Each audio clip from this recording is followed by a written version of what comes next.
İranın öz hava məkanında Amerika Birləşmiş Ştatlarına məxsus F-35 qırıcı təyyarəsini vurması ilə bağlı açıqlaması yeni müzakirələrə yol açıb. Vaşinqtondan vurulan təyyarənin hansı nəsil olduğuna dair rəsmi məlumat verilmir. Hadisə ABŞ-İran qarşıdurmasını hansı məcraya yönəldə bilər? Bax, bu barədə ətraflı Vaşinqtondan bizlə birbaşa bağlantıda olan xüsusi müxbirimiz Nemət Tahiroğlu məlumat verəcək. Nemət, salamlayırıq sizi efrimizdə. Eşidirik sizi, buyurun. Hər vaxtınız xeyir. İlk öncə onu qeyd edim ki, Amerika mediası hadisənin baş verdiyini artıq ciddi mənbələrə istinadən yayır. Məlumata görə ABŞ-yə məxsus hərbi təyyarə İran ərazisində vurulub və hazırda 2 nəfərlik ekipajın tapılması üçün geniş miqyaslı axtarış, xilas etmə əməliyyatları aparılır. Vaşinqton pilotların sağ qalma ehtimalını hələ də real hesab edir və bu səbəbdən bölgəyə əlavə hərbi resursların cəlb olunduğunu bildirir.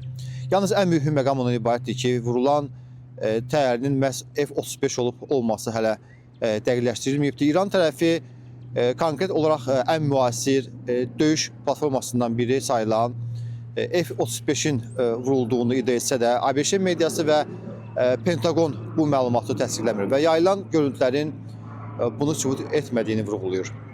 Bəzi mənbələr isə təyyarənin F-15 kimi daha əvvəlki nəsil platform ola biləcəyini istisna etmir. Digər diqqət çəkən məqam isə pilotların taleyi ilə bağlı ziddiyyətli məlumatlardır. Amerika mediasında ehtimal olunur ki, ekipaj katapult edib və sağ qala bilərlər. Bəzi İran mediasında yayılan məlumatlarda isə pilotun əsir götürülmə ehtimalında olduğu yazılır.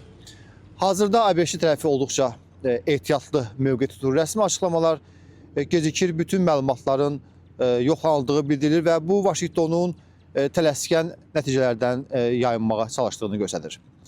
Hesab edilir ki, əgər bu hadisə tam şəkildə təsdiqlənərsə, bu müharibənin gedişində dönüş nöqtəsində çevrilə bilər. Çünki bu ABŞ-nin indiyədək iddia etdiyi tam hava üstünlüyü tezisini zəiflədə və İranın hava müdafiə sistemlərinin gözlərindən daha effektiv olduğunu ortaya qoya bilər. Bu isə yalnız hərbi balans deyil, eyni zamanda tərəflərin növbəti addımlarına da birbaşa müəyyən ediləcəkdir.